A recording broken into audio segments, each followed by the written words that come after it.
What's going on, everyone? Welcome in. Week 7 final read here on Forward Progress. This is our second best show of the week, presented by FanDuel, and we're going to hit every single game on the board using our hammer system for picks per usual. We're very glad every one of you can tune in to hear our opinions, but just a quick reminder, it's Thursday, 5 p.m. These markets are getting pretty efficient. Limits are up. Sharp groups have been firing all week. Injuries, weather, a lot of that's already accounted for.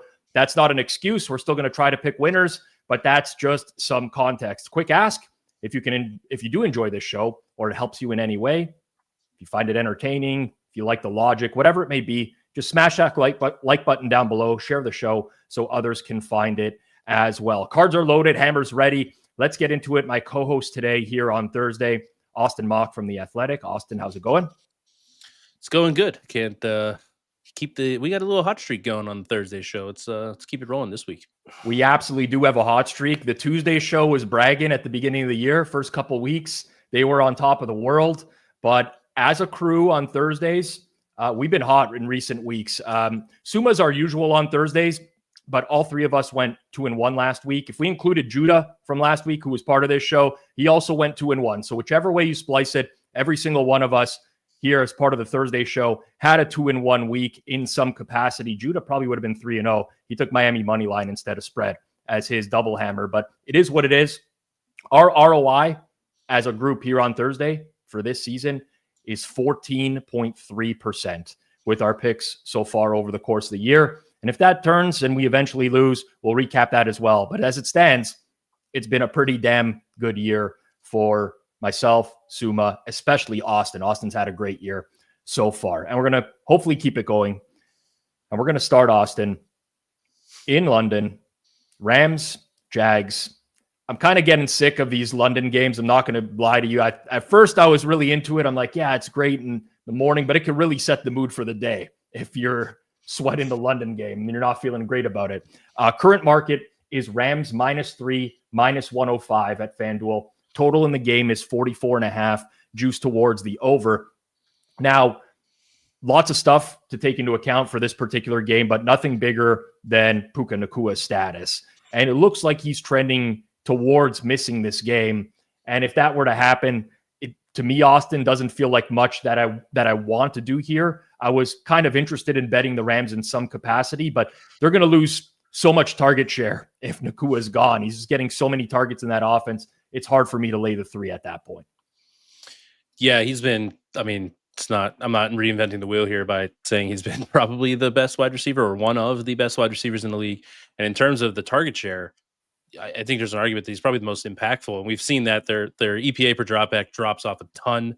I think you're one of the better passing units in the league when he's been on the field. When he's off the field, they kind of turn into a bad team. So he's been that important for them. I think they're dropping off about 3.5 points per game in the last 3 seasons. So yeah, I was interested. Like, I was kind of looking to fade the Jags definitely after that Chiefs win. I thought I talked about this last week. I thought their defense was a little overrated. They've been so turnover heavy. Their EPA per play was way out of whack with what their success rates were. So I was looking forward to the Rams, but it's such an unknown. You have the London factor here of like there's an uncertainty with that as well. And then you bring in the Nacua injury. This is a pretty hard pass for me. I actually, like, if I had to, because there's a 3 out there, I'd probably lean Jags, but there's nothing I'm really interested here. Yeah, it's a good point about like it actually being a London game, and the Jags do make this trick pretty regularly. So that's something that's of concern for me. I'm kind of with you on the Jags. Like, I think they're a paper tiger. I really don't think that the offense is any good. They're very reliant on getting the running game going. The Rams are pretty good at defending the run. I don't think that's going to be an issue for them.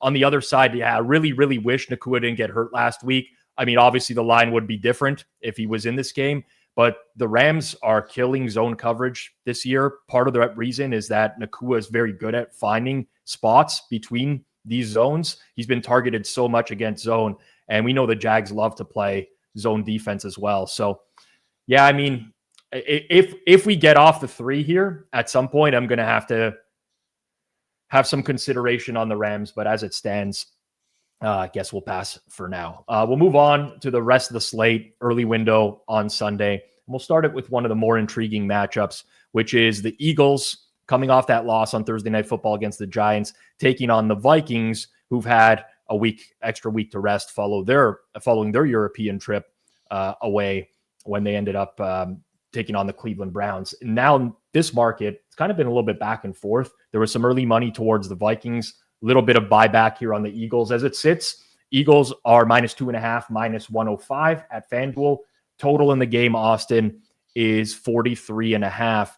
Just on the Eagles injuries front, a little bit more optimistic after seeing them yesterday. Quinion Mitchell did practice. Jalen Carter practiced. Landon Dickerson practiced. I think it was surprising to see all three of those guys on the field yesterday. And I have some hesitations with what I want to do here until I kind of see how that situation plays out. And then Minnesota, too, going into the bye week, O-line injuries galore for them. That's another situation that I think I have to wait to see how it plays out, Austin. Yeah, and I guess there's still a chance that McCarthy plays, so there's questions at quarterback for Vikings as well. Jalen Carter doesn't go last week. I had some under in that game. The Giants just did whatever they wanted. Like, they bullied the Eagles. So Jalen Carter could be the fit there. And if you talk about the Minnesota offensive line issues, I think that's like a matchup that if they're not healthy there, then that's a big question. So yeah, I think this is a game where I need more injury report info to really have, because it can sway. Some people I think struggle with saying that because everybody wants to have an opinion on a game. Sometimes it's just okay to be like, hey, I have to wait and see what these injury reports correct, because definitely we're kind of around a key number, both side and total here, so it can definitely go both ways there. So yeah, I need to. There's too many big things, and the Eagles look broken. So yeah. I need to see some injury reports here. Yeah, I'm with you. I mean, there's some things that I like in favor of Minnesota. They're running a lot of too high coverage this year. They run the highest rate in the entire league, which is not typical of them necessarily, but that's a really good look against Philly. I mean, Jalen Hurts has struggled big time against too high this year, 4.7 yards per drop back. That's fifth worst in the NFL. I'm kind of surprised at the amount of money that's come in on the over in this game, if I'm being honest. I guess maybe if the O-line injuries clear up for Minnesota, I can see it. Maybe Quinion Mitchell being out, I can definitely see it at that point because the Eagles don't have a second type of corner. But now that we're getting into a range where we're approaching 44, I could see myself buying back on the under with the way that this one has trended, Austin. Yeah, that's the way that I would lean as well.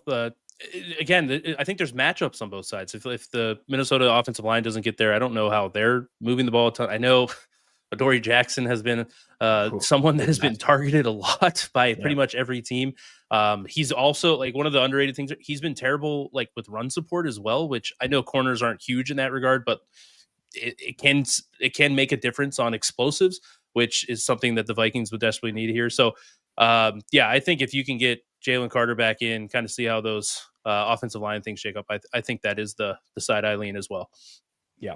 All right. Well, we'll keep it moving through the early slate here. Before we do, I do want to remind you, FanDuel, as always, making Week 7 even bigger with a chance to win a share of $2 million in bonus bets tonight. That is right, $2 million. Here's how it works. It's very simple. You opt in. You place an anytime TD bet on the Thursday night football game tonight, Steelers and Bengals, using your profit boost. And if the player you pick scores either the first touchdown or the last touchdown of the game, you earn a share of $2 million in bonus bets, $1 million for each touchdown. It's just one more reason to bet on the NFL with FanDuel. So whether you got a feeling about the opening drive, you're banking on a clutch finish, whatever it may be, now is the time to get in the game. Visit FanDuel.com/forward-progress to download the app and get started today. FanDuel is an official sportsbook partner of the NFL. Must be 21 plus and present in select states for Kansas in affiliation with Kansas Star Casino. 19 plus physically located in Ontario or 18 plus in DC, Kentucky, or Wyoming. Opt-in is required. Must apply. Profit boost token on select market. Prize pool is split equally amongst all eligible participants who made the correct first TD or last TD pick. Bonus issued as non-withdrawable bonus bets that expire 21 days after receipt. Restrictions apply. See terms at sportsbook.fanduel.com. Gambling problem, call 1-800-GAMBLER. Visit FanDuel.com/RG, 1-888-789-7777, or visit ccpg.org/chat in Connecticut, mdgamblinghelp.org in Maryland. Hope is here. Visit gamblinghelplinema.org or call 800-327-5050 for 24/7 support in Massachusetts, 1-877-HOPE-NY or text HOPE-NY in New York. Call Connects Ontario at 1-866-531-2600 or visit connectsontario.ca. All right, going to keep it going here through the early market. And next up is going to be the Raiders and the Chiefs. Now, this one's been adjusted up because of the look ahead. We saw look ahead numbers in the 10.5 range. We're now seeing -11.5, -115 at FanDuel. Total in the game, 45.5, -112.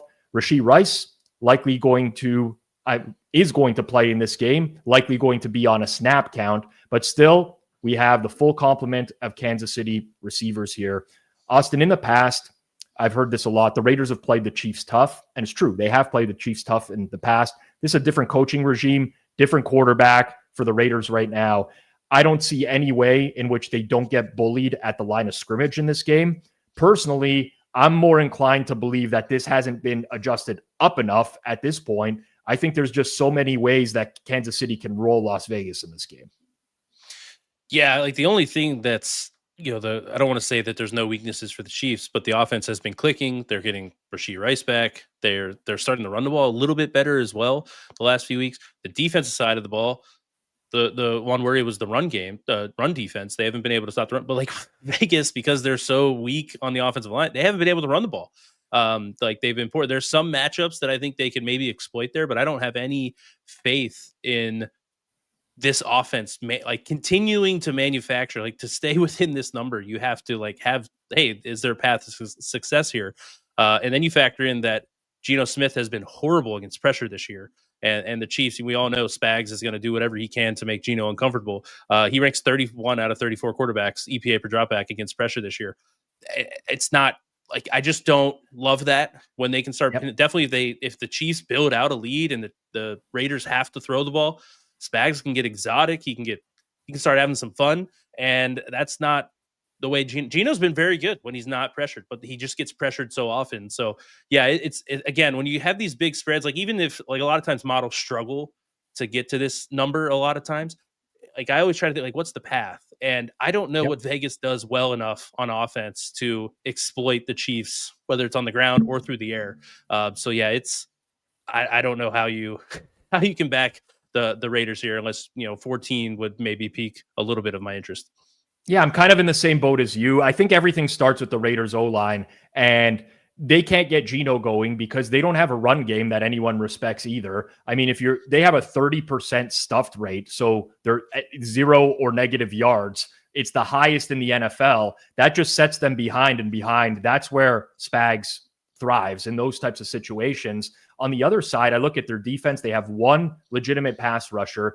They have the highest open coverage rate in the entire NFL, meaning that there's just guys that are running wide open in this secondary. And that's going to be a real challenge against the Kansas City Chiefs, in my opinion. I know the Chiefs in the past have not been like the team, or let's say in the past couple of years, the team that wins by margin all that much. But this Raiders team is bad. This is a team that had 4 yards per play against the Titans defense at home last week. I mean, that I know they won by double digits, but that wasn't a double-digit win. And I think this, even if the Chiefs are sleepwalking in this game, I still think that they could win in a rout. So strong lean to me to Kansas City. Didn't quite make my hammers for this week, but that's where I'm standing on this one. Going to move it along here to the NFC, where the Saints are traveling to Chicago to take on the Bears. The Bears coming off of win as an underdog on Monday Night Football against the Washington Commanders. The Saints, they continue to be feisty, but they're struggling to pull out games altogether. As it stands right now, current market, Chicago -4.5, -115 at FanDuel. Total in the game, 46.5, juice towards the over. Austin, we also have some possible inclement weather in this game in the form of high winds and potentially some showers. Not guaranteed, and you know that these weather reports can change quickly. We have a mutual friend that's supposed to be on a camping trip for this game in Chicago, and the weather's supposed to be too bad that they're going to push it back. So, listen, it can change, but I think that's got to factor into the handicap at least a little bit here. Yeah, and even like obviously that's going to suppress the total. This was 47.5 earlier in the week. But I'm still comfortable with that move and taking this at definitely with FanDuel being at 46.5 minus 104. That is going to be my single hammer, the under here in this game, even without the weather. Obviously there's a factor here, but like Caleb Williams, I know like his EPA per play, if you look at it, EPA per dropback, he's sitting around like average-ish across the league. Success rate is really low. Like they don't match up. And that's one of those things, like I talked about the Jags defense, like, those things will probably come back to earth a little bit, like kind of converge on each other. I don't know if the Bears offense is good. And your point about the Saints on the flip side of it is I don't like they're feisty, but like they're not good. Like, I think it's one of those things where like, hey, they don't have the team, but like Kellen Moore has them playing at such a like better level than they were last year. I think like they're competitive that like, it's more of like, hey, the future's bright. Maybe if they can get the right personnel, they just don't have the right personnel. So I think we're a little like, this is a pretty high total in a game that might have inclement weather. And I'm not sure if either offense is particularly good. I don't know if the defenses are either, but when I don't know if I have a lot of faith in both passing games, I don't know if I love a, upper 40s total here to get to 47. So single hammer on the under 46.5 minus 104. All right. I'm actually going to triple hammer the Saints here. And listen, this came down to the wire before the show, as Austin can attest to. There's a lot of stuff moving around. Ultimately, I'm settling on the Saints here, probably the weakest of the triple hammers I've given out this year, but plus 4.5 minus 105 at FanDuel, which is better than a lot of the fives that are out there in market right now. So don't worry about the half point or anything like that. You're paying less juice on this particular one. And listen, there's a million reasons why the Saints might not cover in this game. They're not a very good football team. I do understand that. Offensive line, defensive line, that combination is not very good for them, and that's why they're going to struggle this year. But I think Chicago is like one of those teams where I wanted them in the spot against the Commanders on Monday Night Football, where they kind of just have to hang around and keep a game close.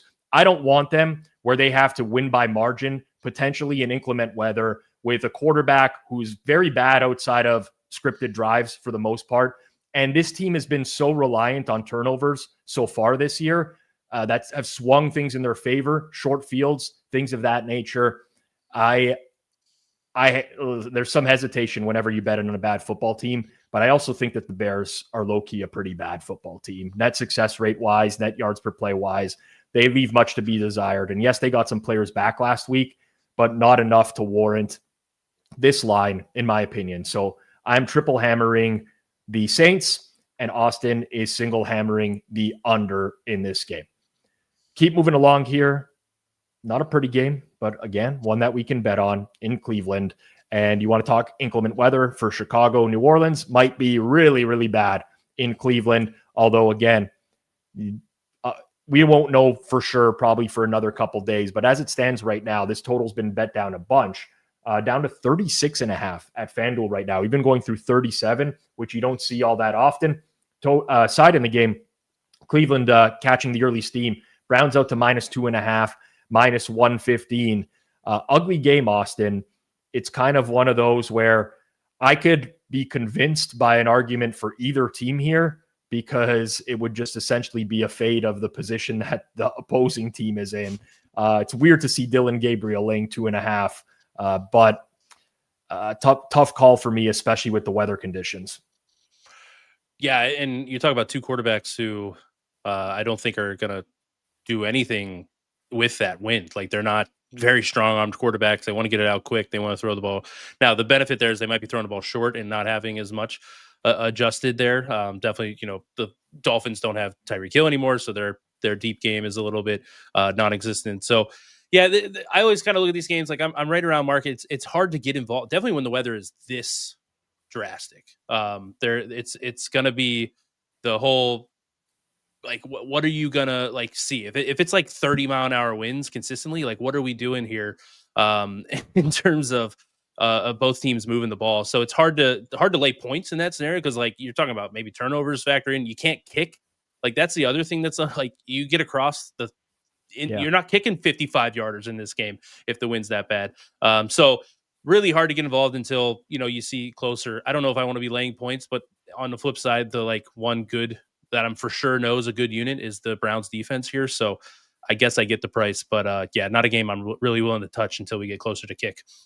Yeah, I think if the weather turns nasty, Cleveland has the clear edge here. I mean, their run defense is first in adjusted success rate, second in EPA per attempt. Miami's is 23rd and 28th in those metrics. The Browns are also elite at preventing explosive runs, whereas Miami has fallen off in that as well. So I think if it turns into that type of game, it probably it favors Cleveland's style of play a little bit more.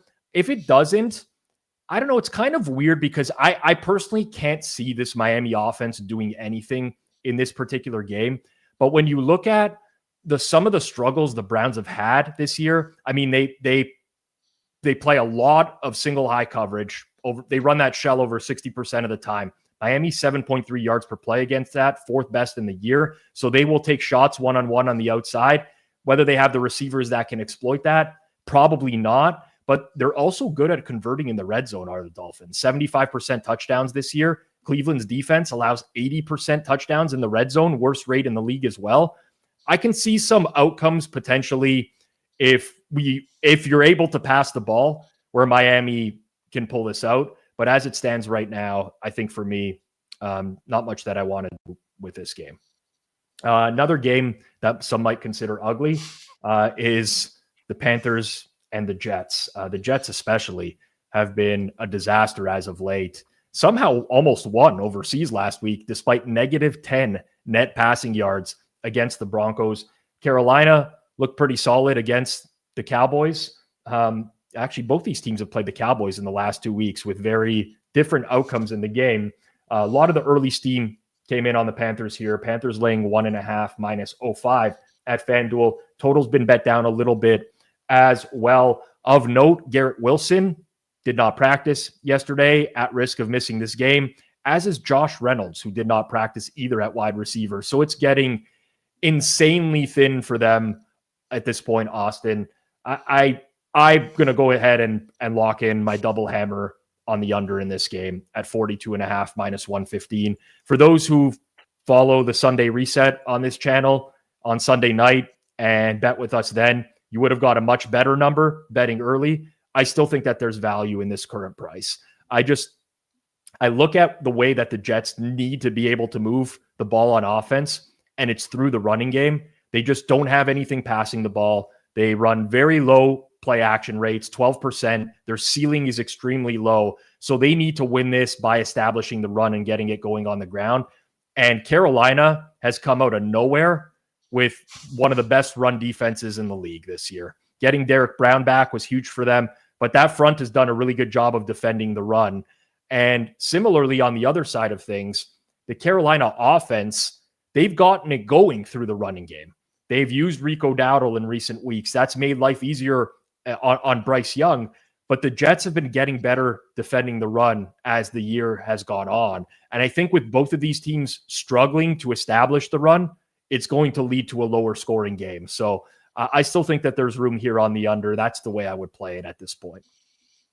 Yeah, I lean that way as well. I think the point of like, oh, a lot of times people think like, oh, well, neither team can run the ball, so they'll just throw the ball more, and that should lead to more points. So like, well, no, because one, I don't like your point to the Jets wide receivers, but even with that, even if the wide receivers in there, did you see the passing game last week?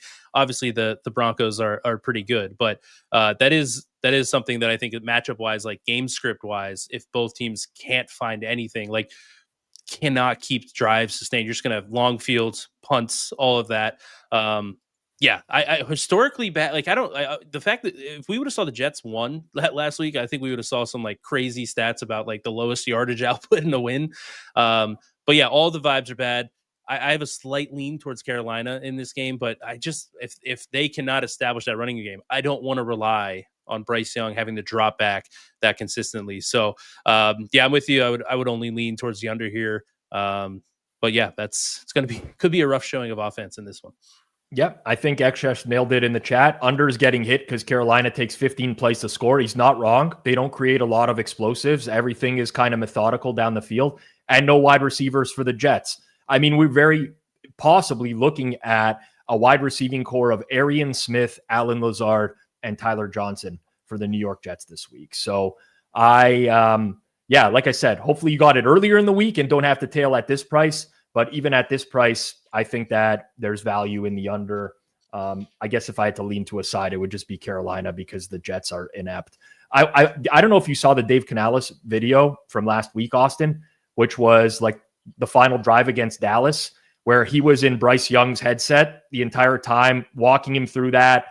They told in the huddle, I think it was Rico Dowdle, like, if you pick up the first down, you got to get down right away. Don't score. Like, to me, that's good coaching. It kind of, I'm like, you know what? I want to bet on teams that I know are doing this in real time. And then I look to the Jets sideline and there's just like confusion every week. Aaron Glenn, like, what a mistake that was for the Jets. Yeah, it's one of the like process. The Panthers are like, they have good process. Maybe they don't have the personnel just yet to get there. But yeah, when you look at what every week there is something like, why did they let the clock run out? Why did they do this? Why did that's not it's like the details thing. Like, people who are super detailed. I don't know. Like, when you're not hitting on every edge case in the NFL, the games are so close. Those will add up, and the Jets don't have the personnel on top of that. It can go south real quick. Yep, absolutely. Keep it moving along here in the AFC. This is being dubbed the Mike Vrabel revenge game as the New England Patriots go out on the road to take on the Tennessee Titans. Titans fired Callahan this week, so at least maybe the worst coach in the league is no longer has a job, and we're not pulling our hair out betting on the Titans anymore. But as it stands, market is Patriots -7, -110.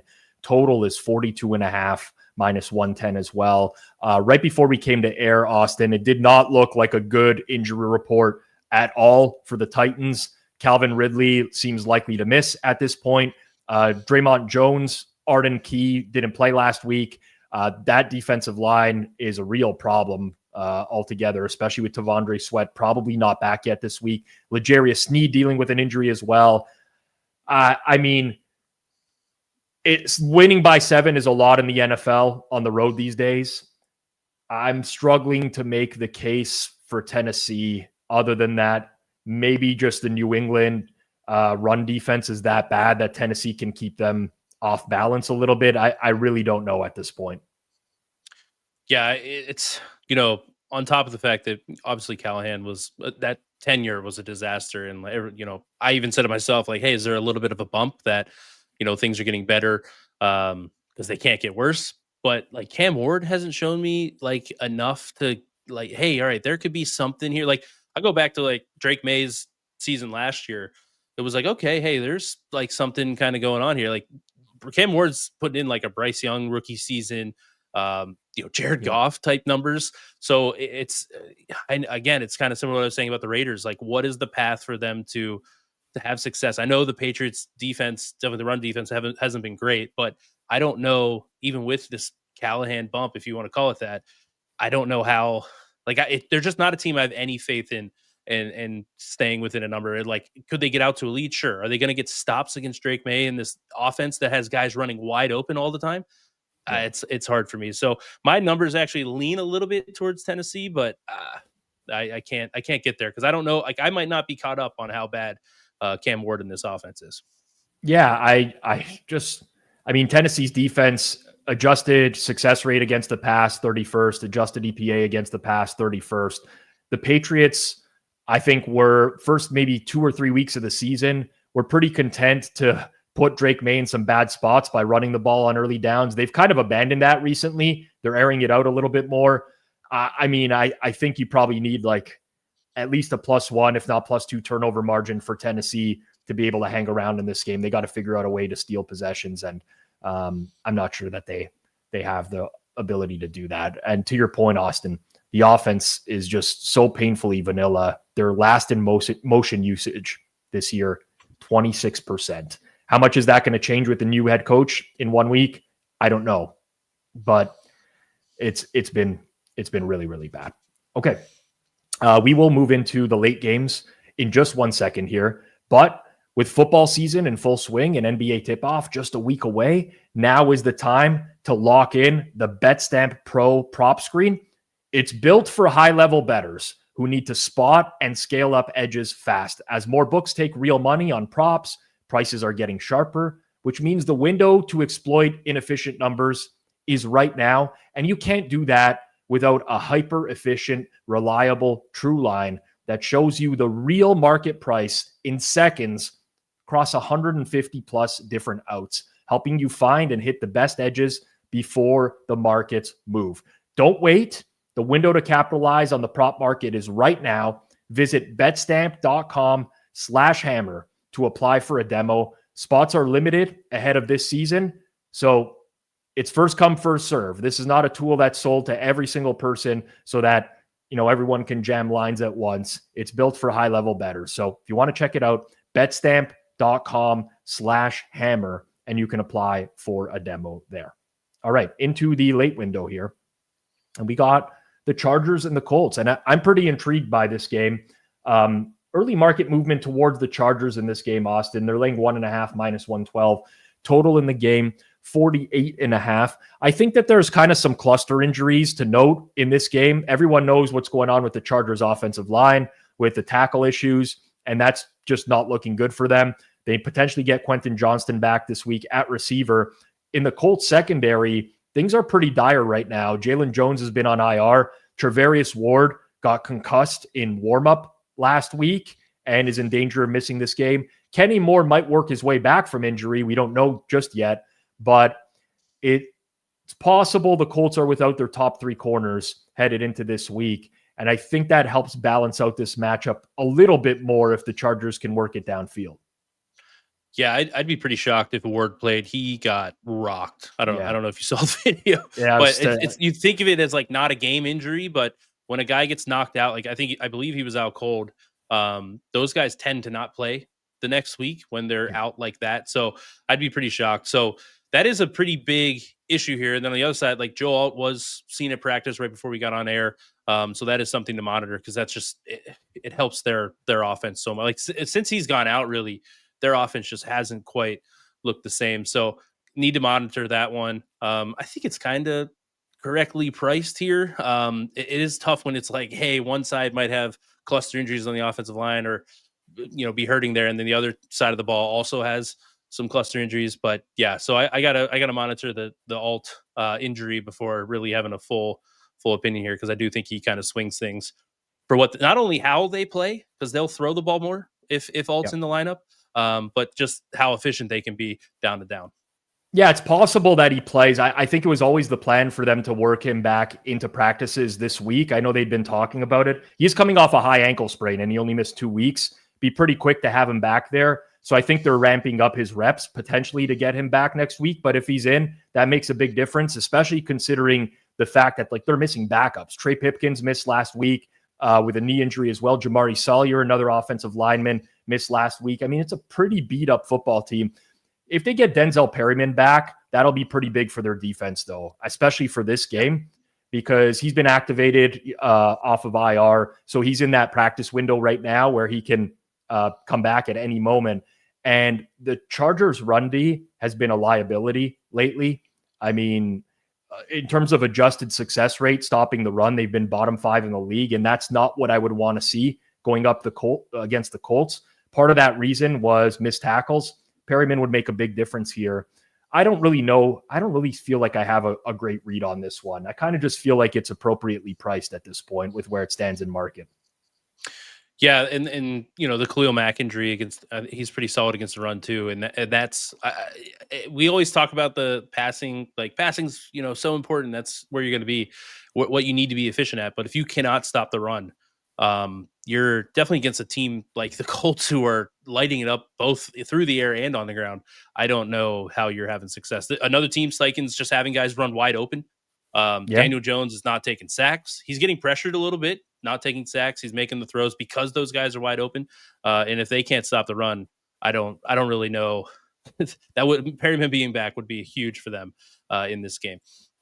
Yeah, it's actually really surprising for me to see Daniel Jones face pressure and not turn the ball over after watching his entire career. It's kind of weird. I don't know necessarily because you can be put in positions to succeed down the field passing, but at the end of the day, under pressure over the course of his career, he's notoriously never even felt it before. So I don't know if that's a coaching thing, what's happened there, but that's pretty unusual, Austin.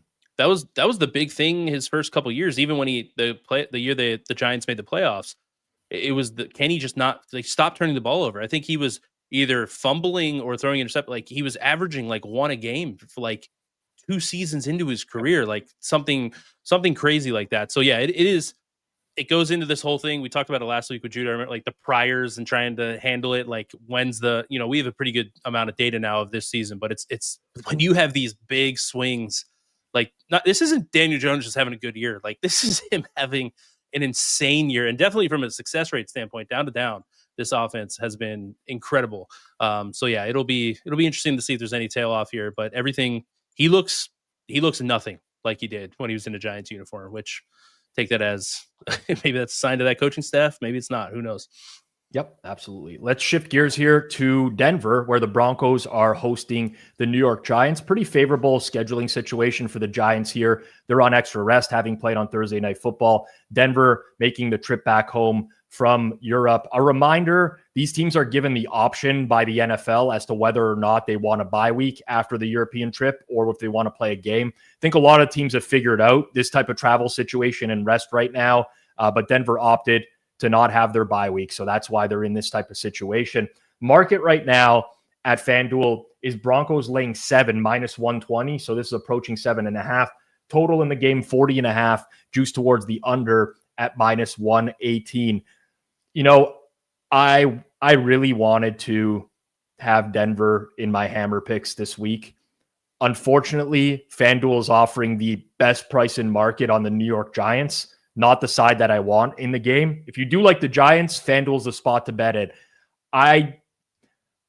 Jackson Dart may be a thing, Austin, but I think this defense is just built to crush these types of quarterbacks that have no weapons on the outside. They're dominant against the offensive line. You look at what Denver's faced in recent weeks. They've faced back-to-back mobile quarterbacks. They've kind of dealt with this now and really shut down opposing offenses. Yes, at the end of the day, they have to score and they have to cover the spread. And Bo Nix, I mean, it could be ugly at times, but I just view this as such a bad matchup for the Giants offense against this Broncos defense. Yeah, the tough part about the Giants is they like these scripted drives for them have been amazing. Like they're getting off and it's quick. Like they are getting down the field in a hurry. It's not like they're going these 10, 11 play drives or anything. Dart in the first quarter this year is averaging over 10 yards per attempt. So I think they've scored on the first drive in every game so far. I think they've scored on the first 2 drives of every game in two of his starts. So that's kind of the key. Can you get them, whether that's a Dable thing and they're figuring something out. But yeah, I don't like he's been in another thing is durability. He's been banged up. He had that hamstring. He's been checked for concussion 3 times. The last preseason game, he was checked for a concussion. So like, there's also the factor of can he like do this over and over and over every week?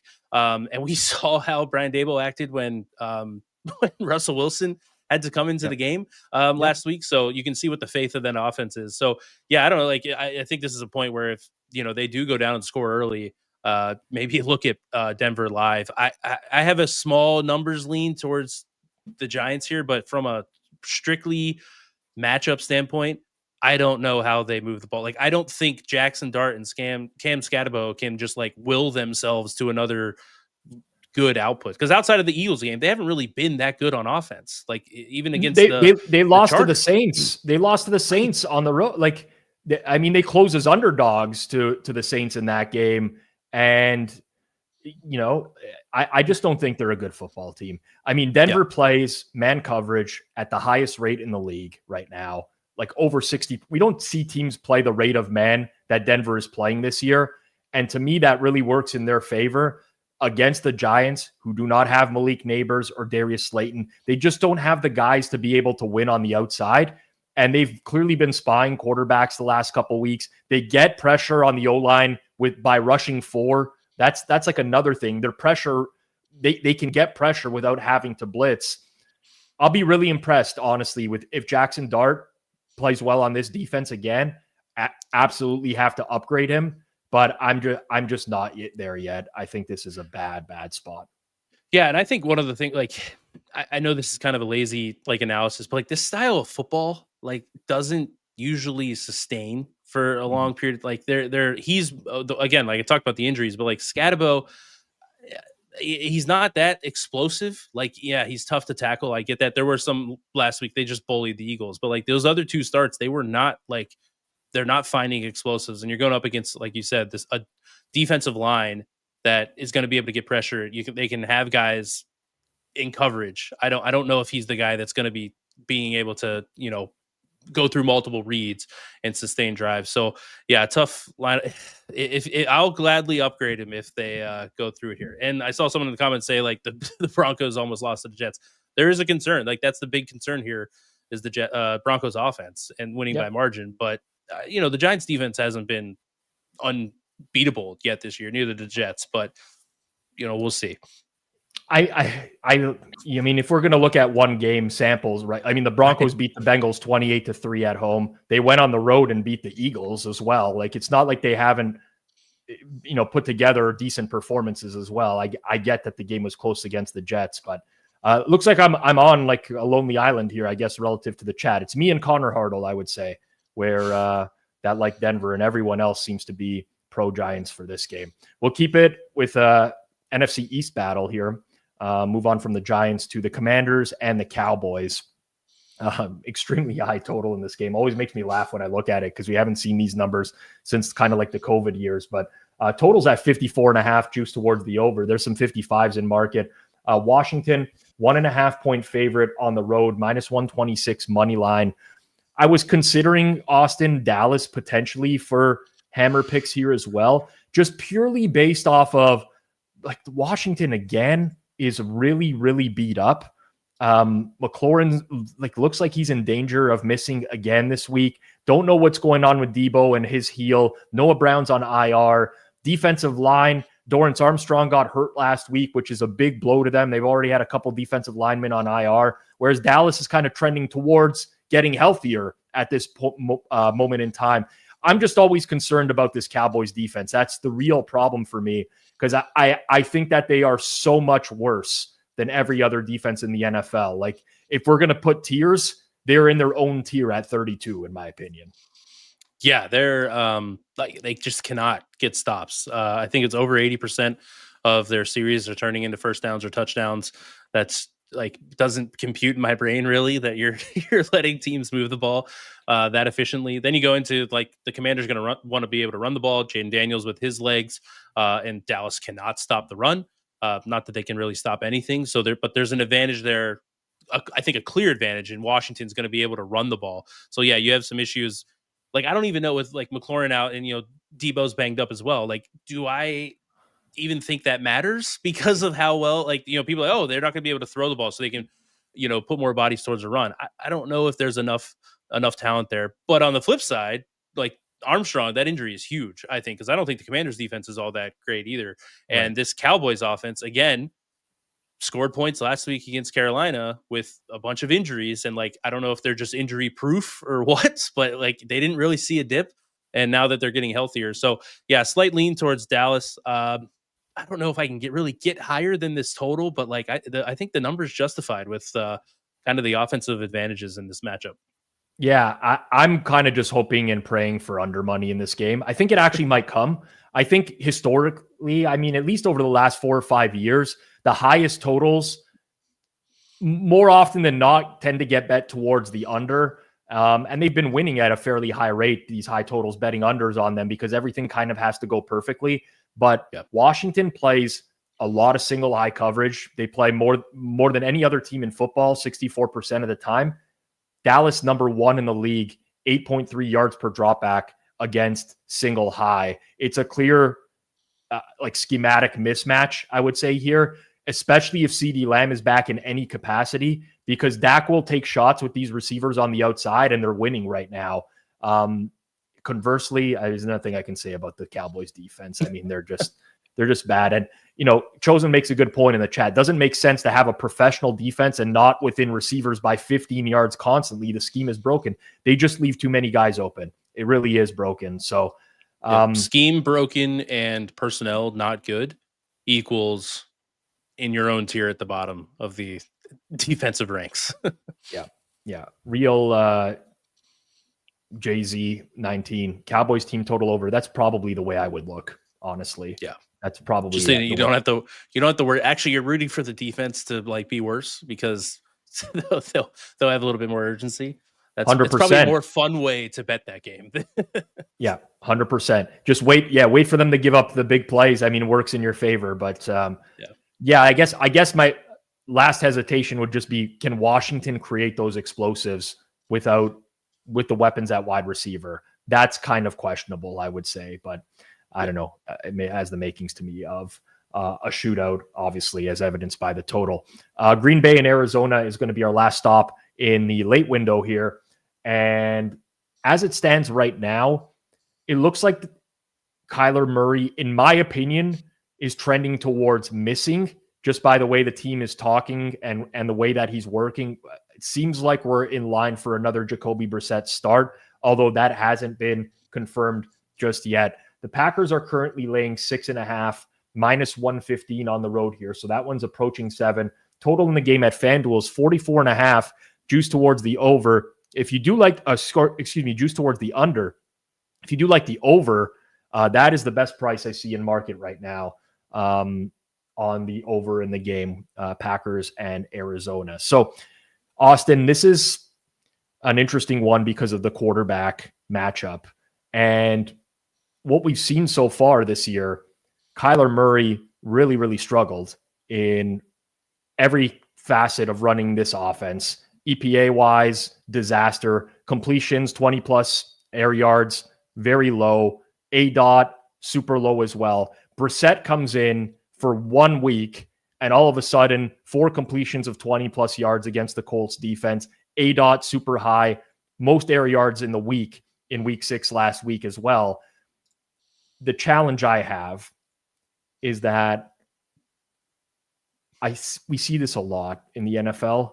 I think especially if you think back to last week and how the Colts have to prepare for that game, they have no idea who's playing quarterback. They're watching tape on both guys. There's not 100% of their game planning going into one of the quarterbacks.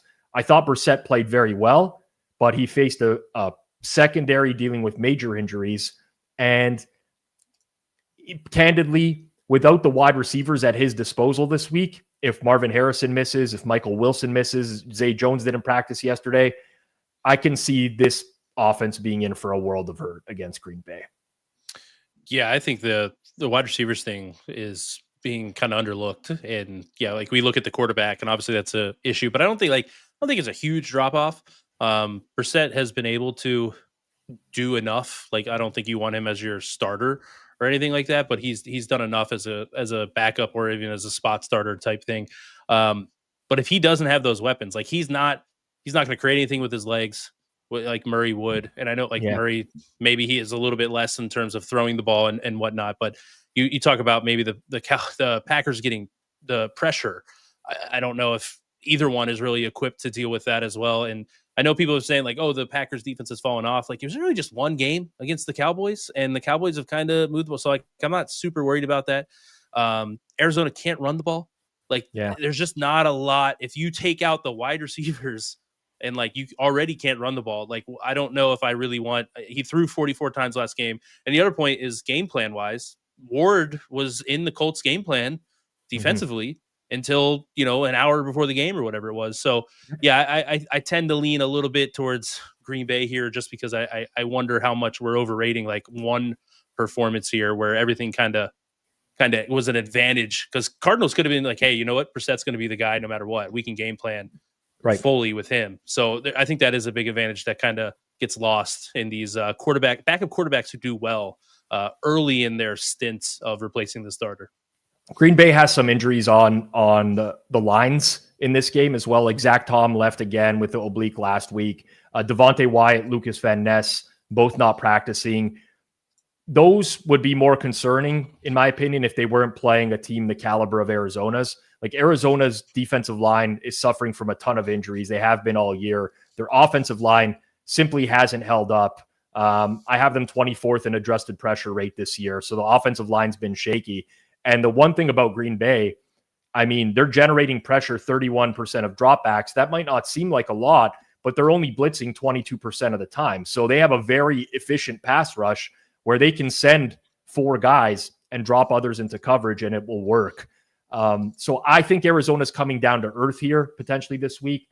I just struggle with the number. It's not the number I wanted to bet to get Green Bay at here, unfortunately. So it is what it is, but I have a strong lean towards the Green Bay Packers for sure. You may have seen a graphic up on screen comparing Kyler Murray to Jacoby Brissett right there. The data for our graphics are provided by FTN. I have been an FTN sub for a long time. They have some of the best data available out there. It's very easy to find. All sorts of stuff, coverages, efficiency, air yards, pressures, all that stuff is and more is available. So if you're interested in FTN Stats Pro or their Stats GOAT packages, I would highly recommend it. Like I said, I've been a customer for a long time. This isn't just a sales pitch. I use this stuff in my handicapping every single week. So head over to ftnfantasy.com to learn more. And if so inclined, use code HAMMER10, HAMMER10 at checkout for 10% off. Again, that's ftnfantasy.com, and you can use code HAMMER10 at checkout to get 10% off. XS says he used to subscribe to FTN, but then he went broke. Not surprising based off the picks last year, XS. You had a bad run late in the year. Bet within your limits, people, or else you can't afford subscriptions that you might need to bet with in the future. All right. Primetime slate. Before we get to it, if you're enjoying the show, just 2 seconds, smash that like button down below. People watch this after the fact. The more likes, the easier it is for Google to send it out to other people and say, have a look. So if you haven't yet, just smash that like button down below. And of course, if you're always listening to this after the fact on Spotify, Apple Podcasts, please leave us a review if you can. Rate and review 5 stars. It's very much appreciated. These late games, primetime games, have several injuries, Austin, and we're going to start with San Fran and Atlanta, where it is kind of a nightmare for the San Francisco 49ers at this point, with the amount of players that are constantly appearing on the injury report. The good news, I guess maybe good news to some, because some people do not believe Brock Purdy is an upgrade over Mac Jones, but Brock Purdy's practicing. George Kittle's practicing with a hamstring injury. Those are potential reinforcements. Unfortunately, still very thin at wide receiver. Jordan Watkins, Ricky Pearsall, even Sky Moore hasn't been practicing. They're down big on the defensive line, but they lose Fred Warner for the season. And this line has changed significantly since the look ahead. The look ahead in this market was 49ers 4.5. It's now -1.5, -112 at FanDuel. Total in the game, Austin, is 46.5. Atlanta dealing with an injury of their own at left tackle. Monday Night Football, Jake Matthews left the game. DNP yesterday. Darnell Mooney back at practice yesterday. So lots of stuff to parse through here. For me, pretty challenging at this point in the week, Austin. Yeah, you just go through it like the Niners every year. It just seems like it's not only like they get banged up; they get banged up with multiple studs. Like it's every single year. And so you lose Bosa. We saw a little bit of dip in their defense. Now you lose Fred Warner. I don't know what that defense is going to have. They have other injuries along the defensive line as well. So I think Atlanta's going to be able to run the ball. I'm still not a huge believer in Penix in the passing offense. Mooney will be a big help because forget the number of the target share for Drake London was insane against the Bills, who I don't think have a strong defense either. So, but on the flip side, I think getting George Kittle back, it could be pretty big. The 49ers cannot run the ball, and he is known as one of the better blocking tight ends in the game. And when he can be in there and support the running game and also be obviously a huge threat in the passing game, I think that can kind of change things for no matter who's playing quarterback. Like, I do think Brock Purdy's an upgrade. I don't think it's like a ginormous one or anything like that, but I do think he is an upgrade. Definitely if Mac Jones is playing a little banged up. So yeah, that'll be kind of the interesting, but I guess that's a long-winded way of saying there's too many injuries right now on the injury offensive side for the Niners for me to go, because I do think Kittle and Purdy to a degree swing this a decent bit. I think Purdy would be an upgrade if he's coming in and we know he's healthy. I think if it's one of those weeks where they're trying to get him back in on a toe injury, then I don't know about that. We've seen, quarterbacks, especially in their first game back, be a downgrade, a little bit rusty. But ultimately, I think the problem for me, I can't get over San Fran's D-line right now and their complete inability to generate any sort of pressure. And what they're doing is somewhat schematic as well. Like they love to play light boxes. This is what they've been doing all year under Saleh. They've been playing a lot of too high, lots of light boxes. Atlanta ranks 4th in rushing EPA versus light boxes. I mean, that's not really the way to stop Atlanta, is by just letting them jam the ball down your throat over and over and over. So I don't really know if they're going to adjust going forwards, but they got to figure out a way to not allow teams to run on them and to be able to get some pressure. And the Falcons' offensive line, I mean, if Matthews plays, they've been, I'd say, top 3 in pressure rate so far this year, or just like keeping the quarterback clean. Part of that's Penix getting the ball out quickly too. But the 49ers defense can't win in the trenches. And that's where I'm struggling with this right now. So I strongly lean towards the Falcons in this game. I think that, unfortunately, I was big on the 49ers going into the year, but at this point, it's just a pretty decimated team. And I don't love the style matchup for this. I guess that you just got to kind of dodge that Atlanta flat spot. Last time they had a big win, they got shut out by Carolina. Next game, they lost 30-0, right? I mean, but hey, Carolina, great run defense so far. That's, if you can stop the run against the Falcons offense, I think they're not, I mean, we'll see with Mooney if he gets back and how that helps things, but I don't love the fact if you're able, but I don't think the Niners are equipped with this personnel. The front 7 has just been gutted. So I don't know how they stop the run here. Yeah. E. Colt says Bijan Robinson will land on 3,028 scrimmage yards. Save this message. I'm bringing it up on screen for you, E. Colt, because if it does happen, we'll tweet it out. We'll tag you. We'll send you some complimentary hammer gear and potentially set you up with like a 15-minute phone call with Suuma as well. He loves to do that for his fans. And we know you're a big fan of Suuma. So we'll make that happen for you. Sunday night. What is it? Sunday night football? No, it's double Monday night football. Is it not? I'm so confused right now. Yep. Yeah. Double Monday night football. We're starting with Tampa Bay and Detroit. Very interesting game. We've seen a lot of back and forth in market for this one. As it stands right now at FanDuel, Detroit -5.5, -115. Total in the game is 52.5. We have a very interesting dynamic in this game because Tampa Bay is struggling with skill position players right now. There is the possibility of Mike Evans returning. He's been out for 3 straight weeks. He is practicing. I think he will push himself to get in here because he wants that 1,000-yard season. So I think he's certainly on the table this week. But Chris Godwin, Emeka Egbuka, Bucky Irving, all out for this game. They have Luke Haggard not practicing on the offensive line as well. But on the Detroit side, Austin, I mean, I don't even know who's playing in their secondary anymore. Brian Branch is suspended now. They're still without Ennis Rakestraw, DJ Reed, Khalil Dorsey, Terrion Arnold, and Avonte Maddox this week. So I'm kind of still optimistic that Tampa might be able to move the ball in this game. Yeah, Branch has been pretty, significant since he's come to that Lions roster and their success on and off the field. They have a 4% drop in their success rate when he's on and off the field. That's not nothing. Like this is a safety. Like we're not talking about like a guy who's, pressuring the quarterback on the edge every, 35, 40 times a game, pass rushing snaps. So huge loss on a unit that was already, he was probably being asked to do more because of how thin they were at the position. So I guess they get a little bit of a break here with the Bucs having injuries. We'll see if Mike Evans comes back, but I do not care. I know the Lions are a wagon on offense. I cannot get behind a secondary that's playing just regular old, like we talked about the Jets wide receivers core. It's basically the Lions secondary in this game. Baker's been on fire. I will say this will probably be the game that Baker has like 3 interceptions or something, but I am going triple hammer Bucks +5.5 -105. I think like I said, the offense is going to be able to move the ball. Like you throw Baker's very good when you're not blitzing him. I don't know if the Lions can afford that to be blitzing all that much, and their defensive line has been able to generate some pressure, so maybe he can handle it when without facing those extra rushers. So I just think definitely if you get Evans back, this is going to be a good move. But I like it even without Evans in there because I just cannot get to a secondary this bad, and I didn't think the Lions defense was all that great with at full strength. I don't think they were like a top 5 unit or anything like that. They're a solid unit, but now I think you're looking at a team that's going to leak some yards. So give me the Bucks triple hammer.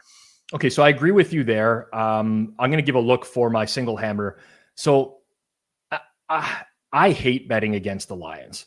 I did it last week with the Chiefs. It pains me because they're a very well-coached team. They're almost always prepped for these types of games. And really, in the Dan Campbell era, all these guys do is cover spreads. So for me, I always have to have like a really good reason to fade these guys. Like they are very, very good at home. Arthur said in the chat, Dan Campbell on primetime games at home doesn't lose. But this reminds me a lot of Lions Commanders playoffs last year. Like the Lions are at the point right now with the health of their roster, which includes Taylor Decker being beat up with a shoulder injury, might not be the same for the rest of the year. They do get Aleem McNeil back. That'll be a boost to them. But linebacking core, secondary, disastrous, right? So I'm just like, to me, it's not the same Lions team that is fast tracking everyone. And everyone wants to find this spot to bet against the Bucs. And I kind of do as well. Like we can acknowledge that the Bucs have gotten, lucky in some spots so far this season. But the price ranges that they're beating, like that they're in right now, it's not like it's like the market doesn't even consider them all that good, in my opinion, either. Like it seems like everyone's trying to look for the same reasons here. So I agree with your take on Tampa. I'm using my single hammer and I'm tailing Exesh. I'm tailing Ecolt. Exesh says the over in this game will never lose. Never. Ecolt says over is good to 70.5. I'm playing over 52.5 minus 110. The one thing I do have faith in pretty consistently with Detroit is that they will score at home. They do a really good job, even post Ben Johnson, of exploiting weaknesses on the other defense. They scheme a lot of great things. I'm mildly concerned about the amount that they've been running this year. I'd like them to get into more pass-heavy game state and not run into the strength of the Bucs defense, which is Vita Vea in the middle. More outside runs, more deep shots. But I'm more confident in the over here ultimately than I am Tampa Bay. I still think the Bucs are going to be able to move it, even with the skill position player injuries. So I'm going single hammer on over 52.5 minus 110. So me and Austin, we picked hammers in Tampa Bay, Detroit, yeah, and New Orleans, Chicago as well. Just happened to work out that way. Okay, our late start on Monday Night Football is the Seahawks hosting the Texans. It was all early Seahawks money that pushed this number up to minus 3.5, minus 104 at FanDuel. Total in the game 40.5, juice towards the over. Houston coming off of a bye week here. Seattle, I mean, they're looking really good, Austin. I have a hard time knowing what to make of this game because I think stylistically, Seattle has the type of defense that can completely dominate this Houston O-line. But then I wonder if there's some new wrinkles in the offense post-bye. We tend to see that happen with teams that are struggling, especially offensive line-wise, changes to the playbook, stuff like that. So I'm kind of just fine with where we've ended up here right now. Yeah, there's some concern. Just Seattle could have some guys back in the secondary.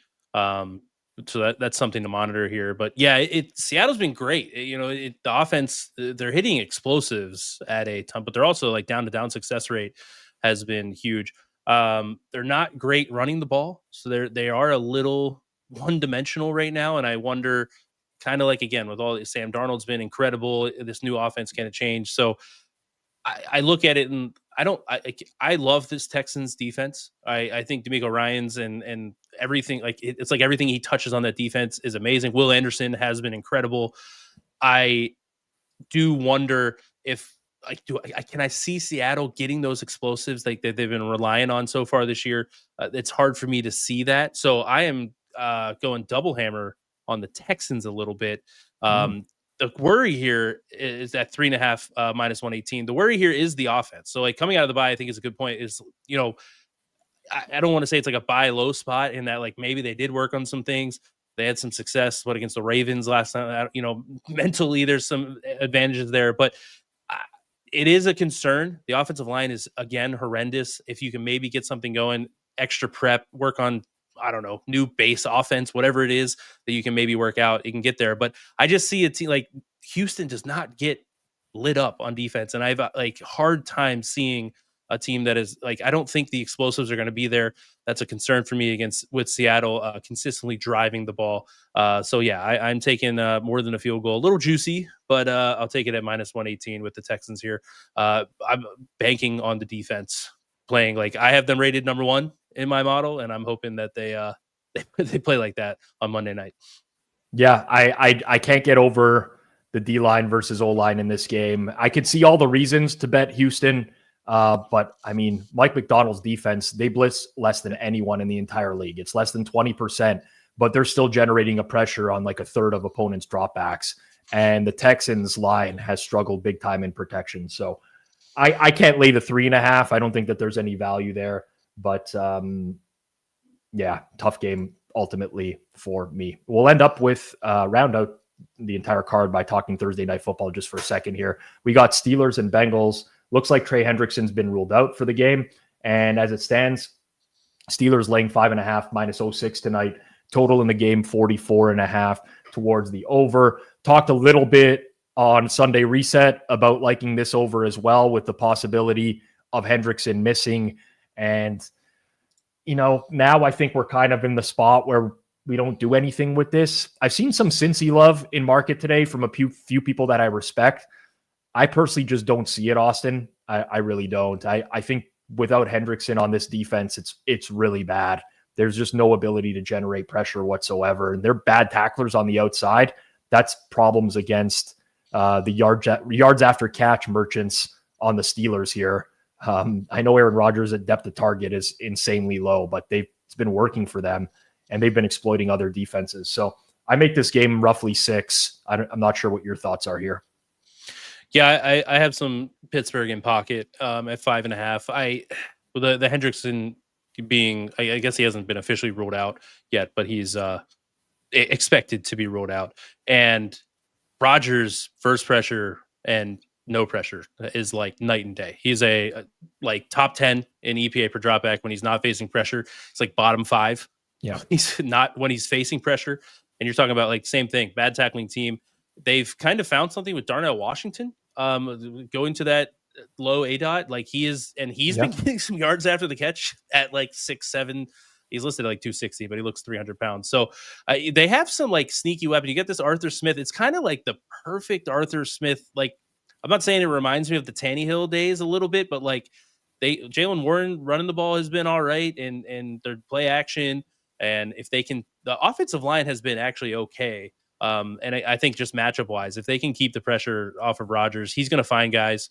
He's going to get them up. They've had guys open. Jonathan Smith's been good. They can run 12 personnel with 2 tight ends on the field. So yeah, I think just it's weird to say this. The offense for the Steelers are going to have like a huge advantage, I think, in this game. So yeah, I have some Steelers in pocket here at 5.5. All right. I'm going to post my anytime touchdown score prices over on the Hammer Discord later tonight. If you haven't signed up to the new Discord here at the Hammer, over 1,000 members are in it right now. They're in there bantering about games. A lot of you in the chat are in there. I thank you guys. Chosen, especially Ecolt. I see you guys in there every single day. I give out my fair prices on primetime touchdown scores. You can chat directly with me, any other creator, ask questions. We all discuss the bets that we're trying to make. So if you want to join right now over at discord.gg/hammer. That's discord.gg/hammer. And before the game starts tonight, like I said, I'll post my fair prices on every single anytime touchdown score in the game. Steelers Bengals tonight. We're live 8 p.m. Eastern time. Live watch along. G-Stack George, Alex Moretto, takes by Jay. Real-time reactions. I'll be on there tonight. You're on tonight as well, Austin? Second quarter, I'll be on. Austin. I know Hitman's on in the fourth quarter, so it's going to be a good stream tonight. Honestly, if you haven't checked one out, I strongly encourage you to check one out. You can just have it on in the background while you're watching football. I think you'll enjoy it. I do that every single week on Thursday night. Set a reminder. Join us 8 p.m. Eastern time tonight on Forward Progress here. Quickly reviewing the picks from this week. Just the two of us on record as Judah is out this week. Triple hammers, myself. I got the Saints plus 4.5, minus 105. Austin riding Baker Mayfield and the Bucks. Double hammers, Austin. Wow, you're going to have a sweat in prime time on Monday night. Houston plus 3.5, minus 118. I took Jets Carolina under, and then I'm playing single hammer on Tampa, Detroit over, Austin taking New Orleans, and Chicago under. Thank you, everyone in the chat, for hanging with us today. Big thank you to my co-host, Austin. Check him out on Twitter at AMOC419. Our producer, Barbara Alberts, behind the scenes, keeping the show tight as always. We're back tonight for Thursday Night Football later on. I'll see you back here on Forward Progress Sunday morning, 11 a.m. Eastern Time for Pizza Buffet. If you enjoyed the show, smash that like button, hit that subscribe button, turn on notifications, drop a 1 in the chat as well on your way out the door if you enjoyed this show. Peace out, everyone. Good luck with your bets this week.